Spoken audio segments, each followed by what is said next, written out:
안녕하세요, 박작가방입니다. 오늘 이야기할 작품은 영화 파묘입니다. 이 작품 많이들 보셨을 것 같은데 저도 이 작품에 무척 좋아하는 지점이 있고 또 무척 아쉬운 부분도 있는 작품입니다. 하나씩 이야기해 보겠습니다. 영화 파묘는 비행기 창밖을 통해 바라보는 하늘로 시작하죠. 그리고 저 멀리에 태양이 구름이 가렸다가 다시 나타나기를 반복하는 게 보입니다. 이 작품에서 중요한 게 음과 양, 빛과 그림자, 산 사람과 죽은 자에 대한 이야기이기 때문에 그걸 잘 보여주고 있죠. 그리고 이 창밖을 보고 있는 화림이 등장하죠. 이 얼굴에도 보는 것처럼 빛과 그림자를 나눠놔서 그녀의 직업이 그 둘을 모두 보는 일이라는 걸 추측할 수 있죠. 특히나 첫 번째 장 타이틀이 음양오행이기도 해서 이렇게 빛과 그림자가 강조되는 촬영이 앞으로도 계속 등장합니다. 비행기 좌석에는 방금 이야기한 김고은 배우가 연기하는 화림과 이도현 배우가 연기하는 봉길이 앉아있죠. 이 오프닝 시퀀스가 길진 않지만 꽤 여러 정보를 제공한다고 생각하는데, 우선 이들의 모습은 우리가 무당 하면 떠올리는 이미지와는 차이가 있죠. 젊고 멋있고 또 이들이 비즈니스석에 앉아 있기 때문에 이 직업에서 부유한 이들이라는 것도 추측할 수 있죠. 이때 승무원이 화림에게 일본어로 질문을 하는데 저는 이 오프닝 씬이 잘 설계된 부분도 있고 조금 미스가 난 부분도 있다고 생각하는데, 우선 여기서 김고은 배우가 일본어를 유창하게 하기 때문에 이후 일본 귀신이 등장했을 때 화림이 일본어로 대화를 해도 뜬금없어 보이진 않죠. 조금 더 들어가면 이렇게 스치듯 흘린 정보일지라도 관객의 뇌리에는 남기 때문에 이후 다른 맥락에서 일본과 관련된 내용이 등장하더라도 그렇게 이상하게 느껴지지 않죠. 하지만 오프닝 시퀀스가 작품 전체를 함축한다는 전제로 이야기를 하면 이 상황은 한국인을 일본인으로 잘못 판단한 거잖아요. 그러니까 오판인 거죠. 이 영화의 중반부까지는 오판이라는 테마가 맞습니다. 이 조상묘가 있는 곳이 명당인 줄 알았더니 악지였고, 그냥 한국인 부자인 줄 알았더니 친일행적으로 불을 쌓은 집안이라는 게 밝혀지죠. 하지만 이 작품 후반에 등장하는 관 아래 또 다른 관이 있는 상황은 오판이라고 볼 여지는 있지만 정확하게 이야기하면 이것은 감춰진 것에 대한 이야기거든요. 그렇기 때문에 살짝 어긋난 부분도 있다고 생각합니다. 이제 화림과 봉길은 LA에 도착해서 의뢰인을 만나기까지의 과정이 이어지는데, 여기서 재밌는 대사가 나옵니다. 바로 밑도 끝도 없는 그냥 부자입니다. 저는 이게 장재현 감독님의 작품을 이해하는 중요한 키워드라고 생각하는데, 왜냐하면 장재현 감독님이 만든 영화 속 세계에는 그냥 이유 없이 등장하는 것은 거의 없기 때문입니다. 전작 사바를 보신 분들은 기억하실 것 같은데 그 작품에도 비슷한 대사가 나옵니다. 이정재 배우가 맡은 박 목사가 사이비 종교를 수사하기 위해 그 종교와 관련이 있는 교도소에 후원하는 척 찾아갑니다. 그때 교도소장이 이런 말을 합니다. 내가 여기 30년간 있었는데 이유 없는 후원은 없습니다 라고 이야기하죠. 어떻게 보면 장재현 감독님은 세상 사람들이 이유가 없어 라고 말하는 것에 의문과 호기심을 갖고 거기서부터 이야기를 시작하는 감독처럼도 보입니다. 파묘도 마찬가지죠. 등장하는 거의 대부분의 것들에 이유가 있습니다. 그냥 부자가 아니라 친일행적으로 부자가 된 거고, 그냥 산에 여우가 사는 게 아니라 이 산이 음지이고 또 일본 음양사와 연관이 있기 때문에 여우가 등장하는 거죠. 저는 장재현 감독님이 뛰어난 스토리텔러면서 또 기자 성향이 강한 연출자라고 생각하는데, 이 감독님의 작품들을 보면 우선 자료조사가 굉장히 철저하고 또 작품 안에 명확한 논리 구조를 가지고 있습니다. 앞으로 더 이야기할 테지만 이 작품 안에 미스테리를 푸는데도 뭐 경전이나 유물이나 사진같이 명확한 증거를 제시하기 때문에 이야기가 명쾌하죠. 다만 개인적으로 이 장재현 감독님의 작품이 몰입도가 높다고는 생각하지만 엄청나게 무섭진 않습니다. 왜냐하면 공포라는 게 알 수 없고 이해할 수 없는 것을 맞닥뜨렸을 때 오는 무력감과 두려움인데, 이 장재현 감독님의 작품 세계에는 아무리 기이한 존재가 등장하더라도 다 설명이 가능하거든요.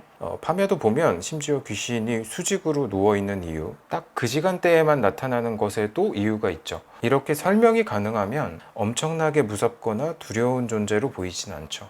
다시 이야기로 돌아와서 이제 병원에서 의뢰인의 아내와 아이를 먼저 만나죠. 화림과 봉길은 몇 가지 주술적인 의식을 한 뒤 화림이 집에 비슷한 사람이 더 있겠네요. 아버지와 할아버지라고 말하죠. 그리고 이 순간은 작품 속 아내뿐 아니라 관객 역시 어느 정도 의심을 걷어들이고 작품에 빠져드는 순간이었다고 생각해요. 그리고 이제 김대철 배우가 연기하는 의뢰인 박지용이 있는 저택으로 이동합니다. 이 집으로 이동하는 씬 전까지만 해도 이 작품은 화면 안에 빛과 그림자를 거의 대등하게 보여줬고 또 지금 보시는 장면처럼 둘의 대비를 강조하는 촬영을 했는데 이 저택에 가까워지는 구간부터 빛보단 그림자가 강조되죠. 이어서 집에 도착하면 빛은 거의 사라지게 되고 조명의 톤도 바뀌면서 아예 다른 분위기, 다른 공간에 왔다는 걸 강조하죠. 그리고 드디어 의뢰인 박지용이 등장하는데 화림의 얼굴에는 어느 정도 빛이 묻어 있지만 이 지용의 얼굴은 어둡게 처리하는 걸 확인할 수 있죠. 이 저택의 미장센도 꼼꼼하게 구성되어 있는데 제가 느끼기에 이 공간은 이후 그 할아버지 묘가 있는 산과 유사한 점이 많습니다. 이 저택에서 가장 눈에 띄는 건 집 구석구석을 장식하고 있는 분재들입니다. 대부분 앙상하게 가지만 남아있죠. 또 거실 끝쪽으로 큰 나무도 볼 수 있는데 이후에 묘가 있는 산으로 이동하면 이것과 매치되는 나무가 등장하죠. 또 쇼파나 액자 역시 비슷한 이미지와 톤으로 꾸며놨고 1층과 2층을 나눠놔서 위에서 누군가 내려다보는 시선을 만들어서 이 공간의 불안감을 조성하죠. 이후에 박주용이 다른 장소에서 등장하는 숏을 보면 이렇게 앙상한 가지 이미지를 계속 인물 주변에 두는 걸 확인할 수 있습니다. 여기서 활인과 분길은 이건 묘바랍니다. 그러니까 이 집안에 핏줄들을 누르고 있는 그림자가 있다. 그 그림자는 할아버지고 묘자리가 불편하다고 알려주고 있는 거다라고 하죠. 박주용이 그럼 어떻게 하면 됩니까? 라고 물으니까 돈 쓰고 사람 쓰면 된다고 하죠. 그리고 드디어 최민식 배우가 연기하는 상덕과 유해진 배우가 연기하는 연근이 등장합니다. 활인과 분길이 하늘에서 시작했다면 상덕과 연근은 땅에서 시작하죠. 그러니까 앞서 둘이 음양을 다룬다면 이들은 작품 안에서 오행을 다룰 거라고 추측할 수 있죠. 저는 여기 상덕의 연기 디렉팅이 너무 좋은데 인물은 맨 처음에는 흙을 만지고 그 다음에는 흙 맛을 봅니다. 시나리오나 영화 연출을 공부할 때 정말 많이 듣는 말 중 하나가 대사로 표현하지 말고 행동으로 표현하라거든요. 저는 상덕이 흙 맛을 보는 순간 이 캐릭터에 대한 설명이 거의 끝났다고 느꼈어요. 또 이후에는 향긋하네 라는 대사를 치는데 사실 아무리 뼈만 남아있다고 해도 오랫동안 땅에 묻혀있던 관을 열었을 때의 냄새가 좋을 리는 없겠죠. 근데 이 캐릭터는 보통 사람과는 다른 관점을 가졌다는 걸 알 수 있는 대사죠. 또 이 부분에서 활인과 상덕이 다른 감각을 사용하고 있다는 것도 알 수 있는데 활인 같은 경우는 주로 빛과 그림자에 대해 이야기하면서 시각을 강조했고 또 귀에 손을 얹는 동작으로 청각으로 무엇인가를 파악하는 인물이라는 걸 보여줬다면 상덕은 이 씬에서 미각과 후각을 강조하고 있죠. 그리고 이제 떨어져 있던 두 팀이 만나게 됩니다. 그러니까 첫 장 제목처럼 음양, 오행이 붙는 거죠.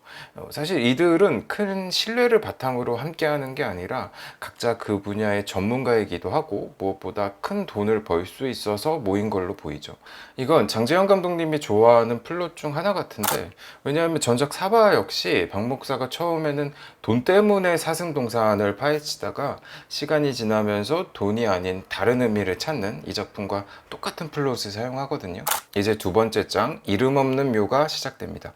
박주용의 할아버지 묘자리에 가게 되면 풍수지리에 대해 모르는 사람이라도 명당이 아니라는 걸 알 수 있게 정말 음침하게 잘 연출됐죠. 이미 앞선 장면에서 비록 65점짜리라고 하긴 했지만 명당과 비슷한 자리를 보여줬기 때문에 이 묘의 터가 좋지 않다는 걸 확실하게 알 수 있죠. 또 올라가는 길에 여우무리를 마주치기도 하죠. 가장 특이한 점은 비석에 이름이 적혀 있지 않습니다. 대신 숫자가 적혀 있죠. 그러니까 이 비석의 목적은 사람이 아니라 방위, 즉 위치인 걸 추측할 수 있죠. 이 상황을 모두 둘러본 상덕은 자기는 이 일을 못하겠다고 하죠. 그리고 차로 돌아와서 같은 팀원들에게 여기는 듣도 보도 못한 음택이고 악지 중에 악지고 이런 묘를 잘못 건드리면 줄초상 난다고 이야기를 하죠. 그리고 플라자 호텔에서 활인과 상덕 그리고 지용까지 셋이 모이게 되는데 이 씬을 보면 지용의 태도가 이전까지는 돈을 주고 요구하는 입장이었다면 이제는 아들을 살려달라고 부탁하는 어조로 바뀌게 되죠.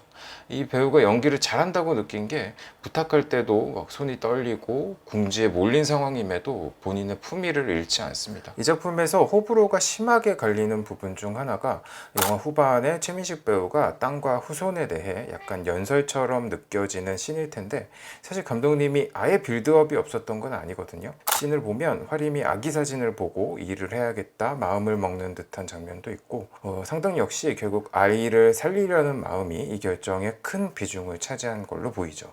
여기서 재밌는 게 상덕이 이 일을 하겠다고 대답할 때 좋아요나 합시다가 아니라 이호태 자리가 좋네 라고 하거든요.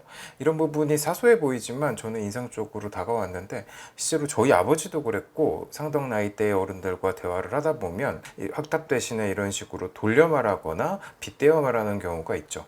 만약에 상덕이 평범하게 대답했다면 그다지 눈길이 안 갈 수 있는 씬인데, 바뀐 짧은 대사 한 줄로 저는 이 씬이 기억에 남더라고요. 그리고 이제 이 작품의 첫 번째 하이라이트 굿씬이 등장합니다. 극중에서는 대살굿 또는 액돌림이라고 부르는데, 간단하게 요약하면 땅을 팔 때 나오는 음한 기운을 땅을 파는 인부들 대신 돼지에게 돌리는 굿으로 보이죠. 그래서 돼지띠 인부들로만 고용했죠. 여기서 김고은 배우가 정말 인상적인 연기를 보여줍니다. 저도 김고은 배우를 좋아하지만 사실 이 배우가 어떤 캐릭터를 맡을 때 그 인물에 완전히 동화된다고 느껴지기보단 원래 가진 타고난 매력이 더 돋보인다고 느낄 경우가 많았거든요. 근데 이번에는 확실하게 다른 모습을 보여줬다고 생각합니다. 이 장면들이 섬뜩하기도 하고 약간은 성적인 뉘앙스도 느꼈고, 또 생각보다 이런 격정적인 움직임을 담는 것에 비해 슛의 길이도 긴 편이어서 화림의 행위 하나하나를 자세하게 관찰할 수 있죠. 오히려 너무 자극적인 장면은 이런 식으로 가리는 연출을 택했죠. 저한테 이 작품의 중반부까지 가장 인상적인 점을 꼽으라고 하면 균형감입니다. 절정에 치닫는 순간이 가까워지면 보시는 것처럼 카메라를 뒤로 물러서 이 상황을 풀샷으로 관조하게 하죠. 또 영화 안에서 들리는 굿하는 소리는 서서히 소거하고 그 대신 창작자에 의해 선택된 음악이 깔리죠. 또 여기에다가 슬로우 모션까지 걸기 때문에 결국 이 상황에 몰입했던 관객은 이 몰입에서 빠져나와서 한 걸음 뒤에서 바라보는 위치에 있게 됩니다. 이런 균형을 잡을 수 있는 건 쉬운 일은 아니라고 생각합니다. 다만 아쉬운 건 이 작품 후반에 가면 대조적으로 잘 잡은 이 균형이 불필요한 장면들로 인해 깨지는 걸 또 볼 수 있죠. 원래는 관체로 화장할 계획이었지만 갑자기 비가 오고 비 오는 날 화장을 하면 망자가 좋은 곳으로 갈 수 없다는 이유로 어쩔 수 없이 근처 장례식장에 잠시 관을 모셔두게 되죠. 그리고 여기서 관이 열리고 혼이 탈출합니다. 화림 말대로 존나 험한 것이 나오게 되죠. 그리고 저는 이 부분부터가 영화가 정말 재밌어지는 지점처럼 느꼈어요. 저도 평소에 궁금했던 게 이 한국 귀신이 미국이나 일본이나 이렇게 외국으로 이동할 수 있는지가 궁금했는데, 이 영화를 보면 갈 수 있다는 설정이죠. 그래서 이 홀령은 미국에 있는 박주용의 아버지와 어머니가 있는 저택으로 갑니다. 제가 정말 좋아하는 영화 중에 렛미인이라는 작품이 있는데, 거기서도 인간이 아닌 존재가 인간과 접촉하기 위해서 들어가도 되냐고 허락을 구하는 장면이 나오거든요. 파묘도 같은 컨셉을 가지고 있고, 이게 동서양의 공통된 관념인가 싶은 게, 저도 어린 시절 제사를 지냈을 때를 떠올려 보면 할머니가 들어오실 수 있게 문과 창문을 열어놨던 기억이 있거든요. 이 홀령은 박주용의 어머니와 아버지, 그러니까 홀령 입장에서는 자신의 아들과 며느리를 죽이고 서울에 있는 박주용에게 이동하죠. 이제 이 상황을 수습하기 위해 화림과 봉길, 영근은 영안실에서 혼부르기를 하죠. 앞서 그 씬이 워낙 임팩트가 있어서 그렇지 이 씬도 굉장히 잘 연출됐다고 생각합니다. 특히 여기선 이도현 배우가 더 돋보이는 씬이면서 김고은 배우도 이 배우가 정말 좋은 목소리를 가졌구나 싶은 생각이 들었던 씬입니다. 이들은 혼을 부르는 데는 성공하지만 붙잡아두진 못하고 결국 이 홀령은 박주용이 있는 호텔로 찾아가죠. 이 호텔 씬을 보면 문 밖에 있는 게 진짜 상덕인지 전화 속 목소리로 창문을 열라고 하는 게 진짜 상덕인지 모르는 상황인데, 여기 공간도 보면 중문을 둬서 가운데 어느 쪽을 택할지 고민하는 이 인물의 긴장감을 잘 살렸죠. 그리고 지용이 창문 쪽을 택하면서 홀령이 들어오게 되죠. 이 존재가 확실히 친일행적을 했던 인물이라는 게 과거 조선총독부가 있던 자리에 경례를 하고 또 대동아 공영권이라는 대사를 하기도 하죠. 결국 빙의된 지용은 스스로 목을 비틀어서 죽고, 이 홀령은 마지막 남은 핏줄인 증손자까지 죽이려고 하는 순간 관을 태우면서 겨우 살리게 되죠. 여기까지가 3장인데 이야기의 밀도도 촘촘하고 몰입감도 좋고 균형감도 좋았다고 생각해요. 이야기의 방향성으로 봐도 이 팀은 처음에는 돈 때문에 모였지만 이후에 증손자인 아이를 살리겠다는 걸로 목적이 변했고 결국 그 목적까지 달성하게 되죠. 그리고 네 번째 장 동티가 시작됩니다. 제 생각엔 이 네 번째 장까진 그래도 앞선 이야기와 연관이 있어요. 대살굿을 할 때 일했던 인부 중 하나가 동티가 나죠. 그래서 상덕이 그 인부의 집에 찾아갑니다. 가서 보니까 몰골이 말이 아니죠. 막 피눈물을 흘리고 또 방 안에 뱀이 돌아다니는 걸 헛것으로 보기도 하죠. 이걸 이상하게 여긴 상덕이 다시 묘가 있던 산으로 찾아갑니다. 그리고 그곳에서 관 아래 또 다른 관이 있는 걸 발견하게 되죠. 그리고 이제 흩어졌던 멤버들이 다시 모여서 관을 꺼내게 됩니다. 이 새로운 관이 등장하는 시간대가 이 작품이 딱 절반이 되는 지점이고 새로운 이야기가 시작되는 지점이면서 또 이전까지 이 작품은 몇 씬을 제외하곤 대부분 낮에 일어나는 일을 중점적으로 보여줬다면 이 씬을 기점으로 밤 씬의 비중이 압도적으로 늘어나게 되죠. 그리고 이제 이들은 이 관을 근처 보국사로 옮깁니다. 그리고 저는 딱 이 지점이 이 파묘라는 작품의 첫 균열이 일어나는 순간처럼 보입니다. 물론 이 작품이 새로운 방향으로 굴러가기 위해서 어쩔 수 없는 선택이라는 것도 알지만 앞서 그 많은 일을 겪고 줄초상이 난 상황에서 같은 자리에서 나온 관을 화장터가 아니라 보국사로 옮긴다는 게 조금 앞뒤가 안 맞긴 하죠. 만약에 고모를 만나기 위해서라고 해도 그 장소가 보국사가 아니어도 전혀 상관이 없죠. 여기서부터 이 영화의 팽팽했던 긴장감이 조금씩 느슨해지는 걸 느낄 수 있었습니다. 이런 게 별거 아닌 것 같아도 이 영화를 보는 관객 입장에선 이 작품에 몰입해 있다가 계속해서 그 몰입에서 빠져나와서 이게 맞나? 왜 이런 선택을 하지? 의문을 갖게 되는 순간들이거든요. 앞으로도 우연을 비롯해서 이렇게 의문이 드는 순간이 이 작품에 계속 찾아옵니다. 이들은 보살님이 차려준 음식을 맛있게 먹고 이 긴박한 상황에서 술까지 과하게 마시면서 화림을 제외하곤 모두 깊은 잠에 빠집니다. 그리고 이 상태에서 바로 문제의 5번째 장 도깨비 불이 시작됩니다. 찹쌀로 관 주변을 둘러놓긴 했지만 이 관 속에 있던 정령은 천장으로 탈출을 하죠. 기발하죠. 그리고 대지농장에 가서 외국인 노동자와 보살을 죽이고 다시 화림 앞에 나타나게 됩니다. 여기 김고은 배우 연기가 진짜 좋은데 화림은 이전까지만 해도 이 멤버들 중에서 가장 당당하고 겁이 없는 캐릭터였지만 이 정령을 보자마자 바짝 엎드리죠. 여기서 완전히 무기력한 인간의 모습을 보여줍니다. 그리고 이 정령, 그러니까 오니가 모습을 드러냅니다. 말 그대로 얼굴과 전신을 다 드러내죠. 이미 이 작품에서 오니의 외형에 대해 또 갑작스러운 전개에 대해 비판을 많이 받고 있기 때문에 저는 스토리텔링에 초점을 맞춰서 이야기를 하면 저한테 이 씬은 이 작품이 쌓아온 톤과 룰이 한꺼번에 바뀌는 순간이라고 생각합니다. 이전까지 작품 속에서 이 홀령은 거울이나 유리에 반사된 흐릿한 이미지로 보여줬고 필요한 경우엔 봉길에게 빙의가 됐죠. 그리고 인간과 접촉할 때 인간이 문을 열어줘야만 접근할 수 있다는 이 작품 안에 통용되는 룰을 만들었죠. 그리고 관객 역시 당연히 그 룰을 바탕으로 영화를 관람했죠.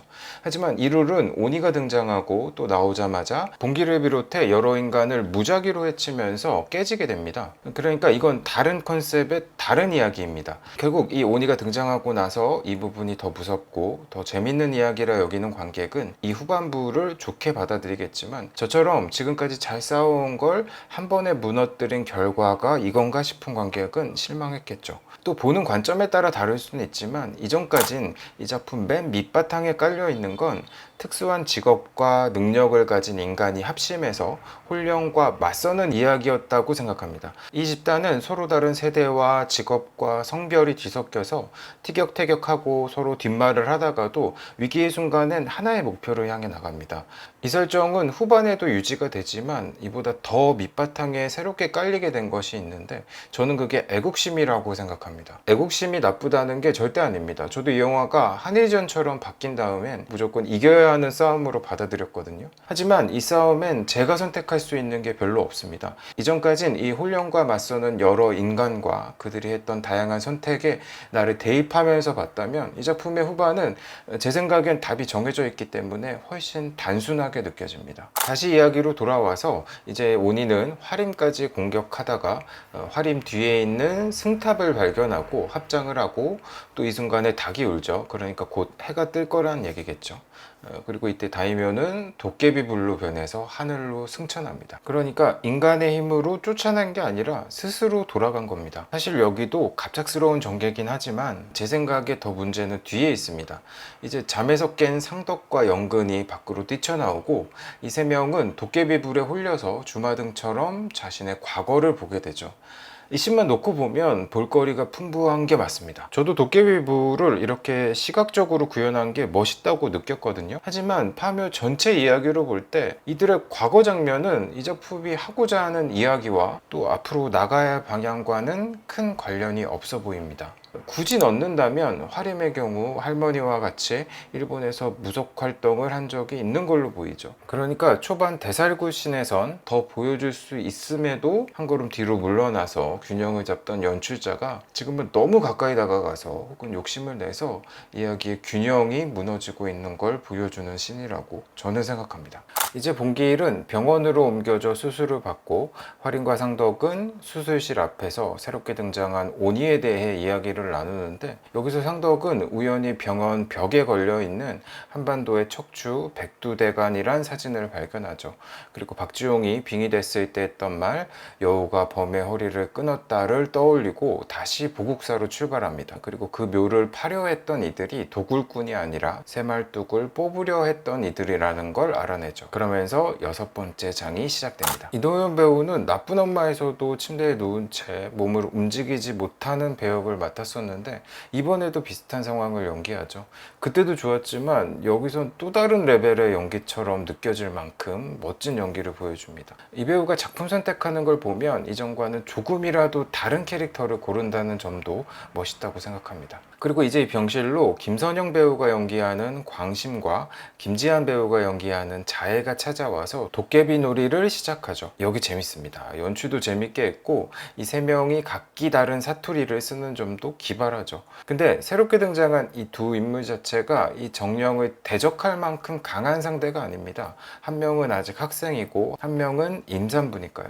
그래서 거기서 오는 긴장감이 또 있죠. 그리고 이제 상덕과 영근까지 병실로 찾아와서 본격적으로 이 쇠말뚝에 대해 이야기하죠. 영근은 99%가 가짜고 토지 측량용이라고 이야기하지만 상덕은 그 나머지 1%에 대해서 되묻죠. 그리고 앞으로 이 땅에 태어날 손주들을 위해 이 말뚝을 뽑자고 얘기하죠. 화림 역시도 의식이 없는 봉기를 살리기 위해서 이 일에 참여하죠. 또 봉기의 몸에서 문신이 없는 부위를 골라 공격한 걸 보고 이들은 온몸에 축경을 새기게 되죠.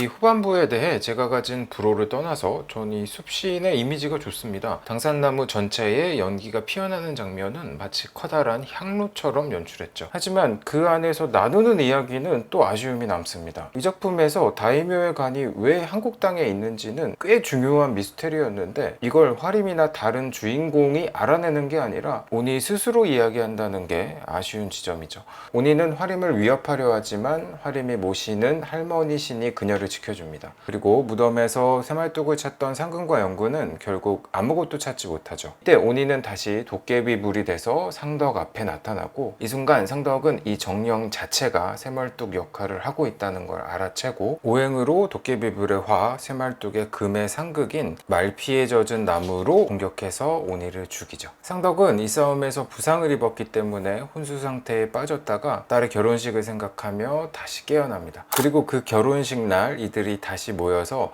드디어 같이 사진을 찍는 순간이 찾아옵니다. 재밌는 건 이들이 가족 사진을 찍는 타이밍에 들어간다는 거죠. 제 기억에 이 작품에선 지금까지 3장의 사진이 등장했는데 첫 번째는 박지용이 가지고 있던 출산한 아이 사진이죠. 그리고 이 작품의 중반부까지의 방향은 이 사진에 의해 정해졌다고 볼 여지가 있죠. 그 다음은 고모가 가지고 있는 아버지 사진입니다. 단체 사진인데 아마도 친일파와 일본인이 모여 찍은 사진으로 보이죠. 여기엔 음향사 무라야마 준지가 음침하게 맨 끝에 있는 것도 볼 수 있죠. 세 번째는 산에 말뚝을 뽑던, 그러니까 독립운동을 했던 철혈단 멤버가 모여 찍은 사진입니다. 그리고 마지막은 이들이 가족으로 묶여서 찍은 이 단체 사진으로 영화는 끝납니다. 흐름상 이들 역시 나라를 위해 싸운 인물들로 다루고 있다는 게 느껴지죠. 오늘 준비한 파묘 이야기는 여기까지입니다. 이 작품에 대한 제 평점은 10점 만점에 7점입니다. 시청해주셔서 감사드리고 구독과 좋아요도 부탁드립니다. 고맙습니다.